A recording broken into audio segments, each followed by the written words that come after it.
Carta de ensino 19, David Robertson. Muitos estão presos na mente. Querido amigo, parece que o reavivamento tem sido um desejo do meu coração desde que comecei no ministério. Mas, embora muitos de nós compreendamos o conceito de reavivamento, nós não estamos tão certos do que acarreta um grande avivamento. E mesmo se soubéssemos, estaríamos desejando dar nossas vidas e pagar o preço para ajudar a fazer com que o reavivamento aconteça? A pior coisa que podemos fazer em nossa busca pelo reavivamento é menosprezar o nosso inimigo, especialmente na área do engano. Se cometermos tal erro e permitirmos que sejamos enganados, podemos nos achar fechados em circunstâncias que são erradas e até mesmo com a falta de desejo ou vontade de ficarmos livres deles. Por exemplo, considere a condição espiritual que você estaria se tivesse nascido em um país do Oriente Médio. Provavelmente você seria um muçulmano. Você estaria sem Deus, totalmente escravizado por um sistema de pensamentos que o poriam em uma prisão mais forte e mais real do que as barras de aço que encarceram os seres humanos na sala de segurança máxima. No entanto, você não iria querer sair daquela prisão porque você seria uma vítima do engano. Mesmo no cristianismo, no nível em que muitos de nós andamos, definimos quem é Deus pela soma total de nossos pensamentos que nos faz do jeito que somos, sejamos nós batistas, ultra-santos ou aqueles que falam a palavra. O diabo sabe que a palavra de Deus é o único modelo pelo qual podemos julgar a verdade. Portanto, ele trabalha em nossos pensamentos, sufocando, pervertendo e roubando a palavra de nós. Se ele tiver sucesso, a prisão que ele construirá em nós mesmo, e mesmo que não seja nada mais do que pensamentos em nossas mentes, poderá ser mais forte e mais permanente do que se estivéssemos literalmente presos atrás daquelas barras de aço. O único meio em que podemos ter certeza de que nossas vidas estão de acordo com Deus é se a julgarmos de acordo com as verdades que estão na santa palavra de Deus, a Bíblia. Mas, mesmo assim, devemos ter muito cuidado. O diabo é muito religioso, dando poderes e dominando religiões no mundo inteiro, tais como o budismo, islamismo e o movimento da nova era. Uma de suas estratégias favoritas é pegar a verdade parcial e construir uma religião toda ao redor dela. Ele gosta muito de usar esta especial habilidade contra os cristãos. Deixe-me ajudá-lo a entender o quão perigoso é o inimigo quando ele vem com essa estratégia do engano. A próxima vez em que você estiver dirigindo, dê uma olhada ao redor para ver quantas igrejas você pode apontar que se baseiam em seu próprio sistema inteiro de crença doutrinal na Bíblia, mesmo que não concordem com os ensinos de outras igrejas, as quais também são baseadas na doutrina da Bíblia. Eu quero agora, então, levá-lo a um pequeno ensino de como se fortalecer contra o engano através do estudo e meditação na santa e bendita palavra de Deus. Junto com o estudo e meditação em assuntos específicos da Bíblia, tais como fé, justificação, salvação e assim por diante, desenvolvam um hábito de ler a palavra de Deus do começo ao fim, pelo menos uma vez a cada 3 ou 4 anos. Acrescentando a isto, eu o exorto a ler o Novo Testamento de Mateus até o Apocalipse, pelo menos uma vez por ano. Se você dividir a leitura de aproximadamente 2 livros do Novo Testamento por mês, você conseguirá. O seu compromisso de ler a Bíblia, deste modo, permitirá ao Espírito Santo formar um delineamento completo das Escrituras em seu espírito, uma incorporação do que a total palavra de Deus diz pela apresentação de seus versículos, capítulos e livros. Você começará a obter revelação que, por todas as várias partes da Bíblia, estão pinceladas pelo mesmo pincel que está pintando o mesmo quadro, a Bíblia inteira. Também você estará armando o seu espírito com bocados e pedaços de informações de todo o Novo Testamento. O Espírito Santo poderá então usar esta informação para trazer em foco específicas escrituras ou assuntos que antes você não entendia. Por você ler o Novo Testamento repetidas vezes, o máximo possível, não levará muito tempo para que o conteúdo todo seja trazido dentro de uma perspectiva divina a você.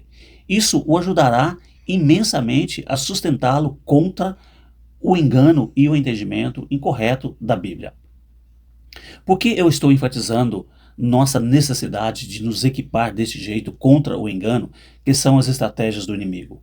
Porque é imperativo que você entenda a guerra que Satanás declarou sobre os santos, ou seja, as nações. Suas vitórias produzem resultados nas vidas das pessoas que são muito mais cruéis e sádicos do que perder um carro por falta de pagamento ou, possivelmente, a epidemia de uma doença. As vitórias do diabo são melhores reconhecidas quando nações inteiras e denominações são separadas da verdade. Quando isso acontece, as pessoas andam em vão por aí, nas trevas, crendo na mentira que estão servindo a Deus ou fazendo alguma coisa para Deus, quando na verdade esta mentira os leva apenas para a condenação eterna. É por isso que você e eu devemos ouvir muito, devemos ter muito cuidadosamente, ler e ver e meditar quando o apóstolo Paulo começa a dar instruções sobre o que devemos saber dos ataques de Satanás com relação ao engano na igreja e nas religiões. Abrindo parênteses aqui, eu quero falar para você que a grande maioria, ou todas as pessoas que estão dominadas pelo engano na religião, eles nunca leram a Bíblia inteira, ou não têm o hábito de ler a Bíblia com meditação, deixando com que o Espírito Santo o ensine. Porque se o fizessem, eles não estariam presos nos enganos da religião.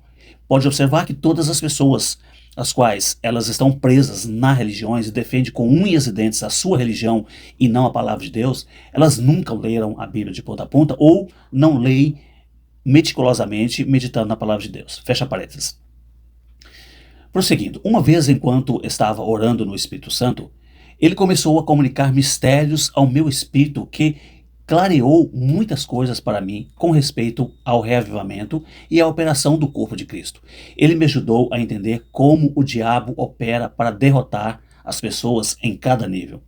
Saiba que, para cada operação que Deus colocou no corpo de Cristo, Satanás proveu uma operação falsificada de si mesmo. Eu chamo de a máquina de guerra de Satanás. Em 1 Coríntios, no capítulo 12, versículo 28, fala sobre as operações que Deus colocou na igreja. Escrito assim: a uns estabeleceu Deus na igreja, primeiramente apóstolos, em segundo lugar profetas, em terceiro lugar mestres, depois operadores de milagres, depois dons de curar, socorros, governos e variedades de línguas. Ali em Efésios, no capítulo 6, no versículo 2, nos mostra a simulação de Satanás. Lá está escrito assim: porque a nossa luta não é contra o sangue e a carne, não é contra pessoas, mas sim contra os principados e potestades, contra os dominadores deste mundo tenebroso, contra as forças espirituais do mal que habita nas regiões celestiais da maldade. Então vamos fazer aqui um comparativo. Jesus, o Salvador, e Satanás, o enganador. Jesus Cristo, o Salvador, cabeça da igreja, o corpo de Cristo, e Satanás, o enganador, cabeça de todos os espíritos malignos. Jesus, Salvador, primeiro, apóstolo, profeta e mestre. Satanás, o enganador, oposto, principados. Jesus Salvador, operador de milagres e dons de cura. Satanás o enganador, oposto, potestades. Jesus Salvador, socorros e governos. Satanás o oposto, dominadores deste mundo tenebroso. E o último, Jesus Salvador, variedades de línguas, a última operação. Satanás o enganador, oposto, forças espirituais do mal nas regiões celestiais. Então vamos descrever cada uma e destrinchar cada um desses pontos aqui. O número 1, apóstolo, profeta e mestre. O número 2, operadores de milagres e dons de curar. O número 3, socorros e governos. E o número 4, variedade de línguas, a última operação. Número 1, apóstolo, profeta e mestre. Do mesmo modo que Jesus liberou a palavra de Deus aos apóstolos, profetas e mestres para estabelecer toda a lei do Novo Testamento, Satanás estabeleceu a sua doutrina com os principados diretamente sob o seu comando. Estes principados são os chefes, braço direito de Satanás, e são colocados estrategicamente sobre diferentes regiões do mundo. Eles são comandados por Satanás para doutrinar suas partes específicas do mundo com uma maneira específica de pensar, geralmente religiões. Por exemplo, príncipe da Pérsia, o dominador satânico sobre a Pérsia. Abrindo parênteses aqui, eu quero acrescentar que esses mesmos principados e potestades, Por exemplo, ruas, bairros, cidades, nações, cada um tem um principado ou uma potestade de acordo com o nível hierárquico. Por exemplo, Satanás ele pode estabelecer um grupo de principados ou demônios malignos para dominar uma rua inteira. Ele fica ali plantado e ali o objetivo dele é trazer divisões, divórcios naquela rua. Você pode observar que em uma rua onde há vários divórcios, há várias pessoas com problemas, pontos de drogas, tráfico de drogas, misérias naquela rua, bagunça, divisão, invasões, por exemplo, tudo aquilo ali tem um principado e potestade dominando aquele lugar. Por exemplo, as casas daquela rua onde aqueles principados dominam, elas são casas todas mal organizadas, casas cheias de lixos. Então tudo aquilo ali são principados e potestades que dominam aquela região, aquela rua. Fecha parênteses. Você já pensou, porque todas as pessoas do mundo inteiro, do mundo oriental, pensam basicamente do mesmo jeito? Por este motivo, porque as pessoas no mundo islâmico têm o mesmo jeito de pensar. É porque as nações africanas todas pensam daquele jeito. E a nova era, com um pensamento que impregnou o mundo ocidental? Nenhum desses exemplos é mera coincidência. Eles são todos causados pela influência dos principados e potestades de Satanás que dominam aquela religião ou aquela nação. Número 2. Operadores de milagres e dons de curar. Assim como Jesus estabeleceu as operações de milagres e dons de cura no corpo de Cristo, Satanás proveu as falsificações, os sinais de mentira e prodígios, nos quais o apóstolo Paulo chama de potestades, ali em Efésios no capítulo 6. Essas potestades estão em segundo lugar somente com relação aos principados e são apenas para ajustar cultos com sinais e prodígios de mentiras, tais como no caso dos feiticeiros de Faraó, ou com manifestações de estigmas, dando credibilidade aos erros doutrinários que pervertem o evangelho. Número 3. Socorros e governos. A reprodução de Satanás para falsificar essa operação de socorros e governo são os dominadores deste mundo tenebroso. Socorros e governos ajudam no financiamento e administração do financiamento da igreja e dos ministérios para assegurar as instruções da cabeça da igreja, onde estão sendo realizadas nos mínimos detalhes. Assim, do mesmo modo, os dominadores deste mundo tenebroso, criados por Satanás e dominados por Satanás, eles estão organizados estrategicamente, colocados sobre cidades e áreas para assegurarem que as instruções de Satanás estejam vindo através do comando da corrente demoníaca para que sejam realizadas em seus mínimos detalhes, para engano de religiões e enganos das pessoas naquela rua, na cidade ou bairro. A palavra trevas se refere às multidões de pessoas cujas mentes estão alienadas das verdades do Evangelho pelo sistema de pensamento do anticristo. Este sistema de falsas crenças instrui as pessoas a tudo, desde o ateísmo ou mormonismo, tirando-as da luz do Evangelho. Em 2 Coríntios, do capítulo 4, do versículo 3 e 4, fala sobre este processo de Satanás de ensino falso. Ali está escrito assim: mas se o nosso Evangelho ainda está encoberto, é para os que se perdem que está encoberto, nos quais o Deus deste século cegou o entendimento dos incrédulos, para que lhes não resplandeça a luz do Evangelho da glória de Cristo, o qual é a imagem e semelhança de Deus. Veja bem, esses dominadores das trevas residem sobre cidades, regiões inteiras, bairros, cidades, ruas, assim como sobre certas denominações. Eles literalmente montam guarda sobre os sistemas de pensamento que mantêm os homens presos pelas trevas, guardando-os contra qualquer invasão da luz que possa vir através da pregação do Evangelho e através de sinais poderosos e prodígios. Existem muitos destes dominadores das trevas que parecem ter o posicionamento de uma cobertura contra a invasão mais remota. Número 4. Variedade de línguas. A reprodução de Satanás para a 8ª operação de Deus, a qual é a variedade de línguas, é a disposição das forças espirituais do mal nas forças celestes. Deixe-me explicar por que isto é assim. A frase lugares celestes fala sobre o ar que respiramos abaixo do nível das montanhas. Em outras palavras, não está se falando sobre o terceiro céu, ao qual Paulo foi levado quando ouviu palavras que não se repetem, como ele relatou em 2 Coríntios, no capítulo 12, no versículo 2 e 4. E lá está escrito assim: conheço um homem em Cristo que há 14 anos foi arrebatado ao terceiro céu, se no corpo ou fora do corpo, eu não sei, Deus o sabe. Ele foi arrebatado ao paraíso e ouviu palavras inefáveis, às quais não é lícito ao homem referir. Então veja bem, lugares celestes refere-se ao primeiro céu, o que está ao nível direto com a humanidade. Certamente neste âmbito natural, não há nada mais perto do que o ar que nós respiramos. Assim, o termo forças espirituais nas regiões celestes está literalmente falando sobre a operação dos espíritos malignos em um nível direto com a humanidade. Estes são os demônios que vêm em contato com os seres humanos na vida diária para doutrinar, possuir, atormentar, preocupar, angustiar, afligir, seduzir, enganar e substituir a liderança do Espírito Santo. Sabemos que o batismo do Espírito Santo coloca a operação do Espírito Santo em um nível pessoal com os seres humanos para guiar e instruir dentro de toda a verdade. Da mesma maneira, Satanás já enviou milhares de espíritos malignos para tentar operar em um nível pessoal com os seres humanos. Esses espíritos malignos estão direcionados para doutrinar os seres humanos contra o conhecimento de salvação através de Cristo Jesus, usando qualquer maneira disponível, guerras, desejos, assassinatos, homens santos de religiões orientais, pensamentos que não estão cativos ao conhecimento de Deus. Abrindo parênteses aqui, é por isso que é tão importante o batismo com o Espírito Santo e a oração em línguas. Ela vai proteger as pessoas, ou os cristãos, os filhos de Deus, desses enganos de Satanás. Fecha parênteses. Continuando, esses espíritos malignos ou demônios estão se exaltando continuamente contra o conhecimento de Deus.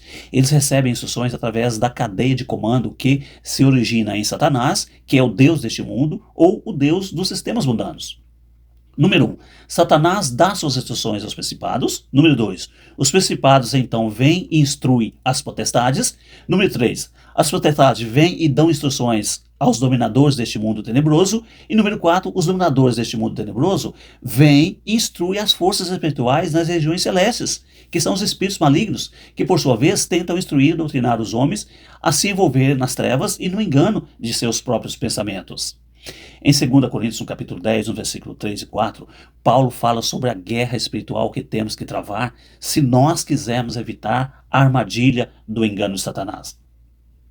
Ali está escrito assim: porque embora andando na carne, habitando neste mundo, nós não militamos segundo a carne, nós não lutamos com as armas humanas, porque as armas da nossa milícia, elas não são humanas, mas elas são poderosas em Deus para destruir fortalezas e anulando nós sofismas.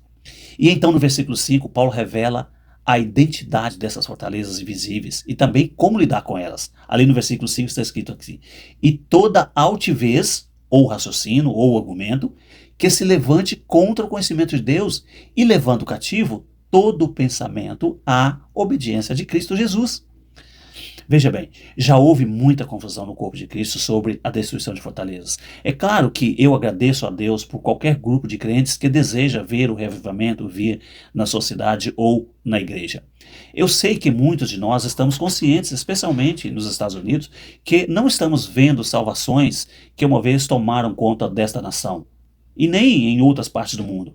Por esta razão, nós não estamos vendo também aquelas cruzadas de grandes milagres e curas que produziam a salvação de multidões no passado. Mas, para trazer o revivamento, alguns crentes levam a sua responsabilidade de lidar com as forças espirituais nas regiões celestiais ao extremo, e chega até a ser engraçado. Eles vão até cidades e sobem um avião, um helicóptero, sobem ao topo de um prédio bem alto e usam balões de ar quente, pensando que serão mais eficientes se amarrarem as estratégias do diabo de um lugar alto. Isso é muito engraçado. Mas tudo isso foi uma tentativa do diabo de enganar estes crentes com respeito à verdadeira questão. A verdade é que o diabo não se importa se as pessoas gritam com ele até que as suas amígdalas toquem uma sonata de Bach. Ele fica lá sorrindo, porque ele sabe que enquanto esses crentes estiverem gritando com ele, eles não atacarão onde o verdadeiro problema está. Veja bem, a fortaleza mencionada em 2 Coríntios, no capítulo 10, versículo 4, é nada mais do que uma permissão que Satanás obtém de culturas inteiras de crentes islamitas, budistas, devotos da nova era, ateus e muitas religiões falsas, ou semifalsas, ou religiões que têm apenas uma verdade parcial da palavra, para dominar inteiramente suas vidas, controlando as suas maneiras de pensar. Se nós quisermos quebrar a fortaleza que Satanás tem sobre uma cidade, nós precisamos mudar a maneira que as pessoas pensam com a reposição de seu sistema de pensamento através da palavra de Deus e o conhecimento de salvação do Senhor Jesus Cristo. Nós não quebramos as fortalezas de Satanás se nós subirmos ao topo de uma montanha ou um prédio e gritarmos para o homem forte, Satanás, ou algum dominador das trevas, para que liberte aquela cidade. Fazemos isso quando nós ministramos a palavra de Deus e o poder do Espírito Santo e sinais e maravilhas no nível direto com a humanidade. Hoje, muitas de nossas igrejas estão cheias de pessoas doentes e aflitas que sofrem com todos os tipos de condições de tormento. Essas pessoas variam daquelas que estão na seção de surdos e mudos, aquelas que são molestadoras, pervertidas de crianças, buscando libertação. A maioria dessas pessoas vai à igreja semana após semana, buscando sinceramente por ajuda. No entanto, são geralmente desapontadas pelo nível de poder vindo do púlpito. Alguns ministros pregam bem a palavra, contudo, eles falham nesses exemplos sendo presos com o mesmo pecado que domina as suas ovelhas. Como resultado, ao mesmo tempo em que os crentes estão sobrevoando suas cidades em aviões, gritando com Satanás, com os espíritos demoníacos, diabos de segunda categoria estão cavando buracos de tatu nas linhas de oração em suas igrejas.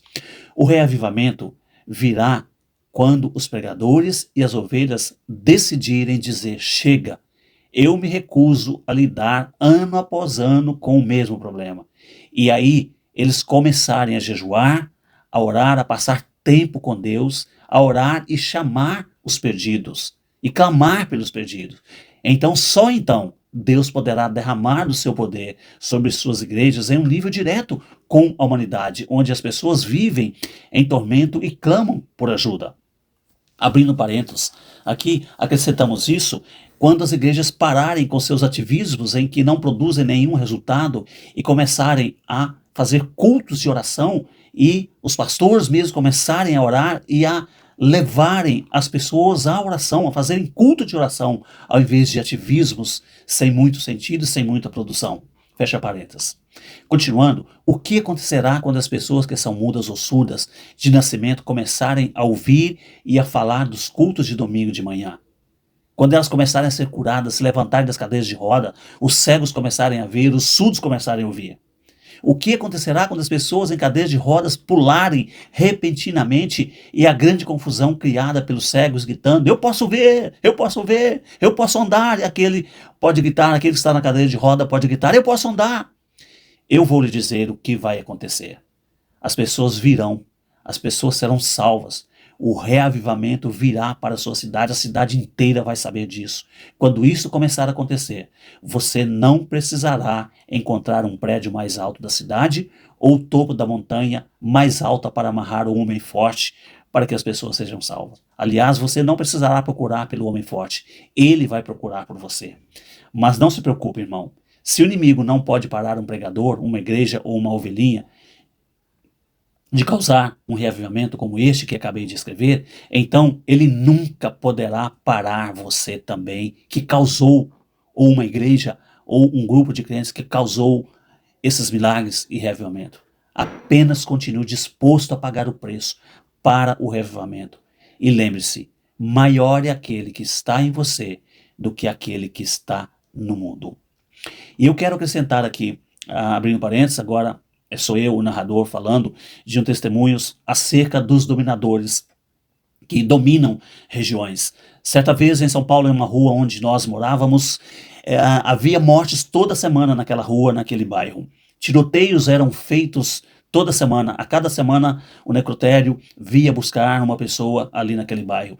Então eu e um irmão amado chamado Natalino, naquela ocasião nós decidimos a buscar em oração para que aquela rua fosse liberta daqueles principados e potestades. Nós começamos a jejuar e orar por um mês E então, até que um dia, nós estávamos orando na madrugada e estava um grande som naquela cidade, naquele bairro ali, que não deixava ninguém dormir. Normalmente o som acontecia de sexta para sábado ou de sábado para domingo.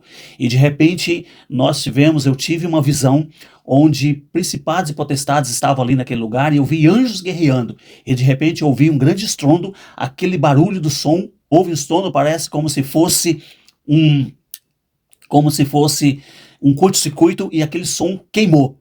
E logo em seguida eu vi um grande escudo em uma visão no mundo espiritual, onde havia anjos, e eu via demônios caindo no meio da rua, figuras horríveis, e anjos lutando.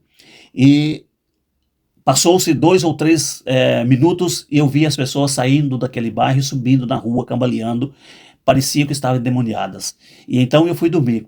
E a partir daquele dia, nunca mais houve som alto naquela rua e nunca mais houve morte, até o dia em que eu me mudei daquele lugar. E aquele lugar se tornou um lugar abençoado. Então este é um grande exemplo de dominadores deste mundo tenebroso, que dominam nações, que dominam bairros. E o único meio de causar um avivamento e de lutar contra essas potestades é desenvolver um relacionamento com Deus, através da adoração pessoal, através da meditação na palavra de Deus, através do jejum e através da oração em línguas. Desenvolver um sistema, uma rotina diária, uma disciplina diária de passar no mínimo 1 hora todos os dias com Deus.